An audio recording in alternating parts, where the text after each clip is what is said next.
हा प्रश्न AIPMT 1996 ला विचारलाय बघा. According to Bohr's principle the relation between principal quantum number n and radius of the orbit r is option A r is inversely proportional to n, B r is inversely proportional to n square, C r is directly proportional to n and D r is directly proportional to n square. आता सगळ्यात आधी आपण bore radius जी असते तिचा formula बघू काय असते. तर Rn that is equal to means this Rn that is nothing but radius of the nth Bohr orbit that is equal to epsilon naught n square h square divided by pi m square.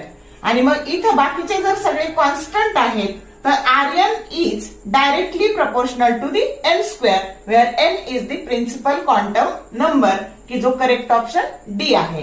समजलं formula based. असंच एनर्जीचं विचारू शकतील, बाकीच्या ज्या quantity आहेत त्याचं विचारू शकतील. तर एक असा चार्ट बनवायचा आणि त्याच्यात कोण कोणाच्या म्हणजे प्रिन्सिपल क्वांटम नंबरच्या कशा प्रमाणात काय काय बदलतं ते नीट अभ्यासायचं म्हणजे काम सोपं होतं.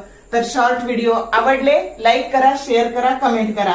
For more useful tips and tricks keep watching wings of physics. Thank you very much.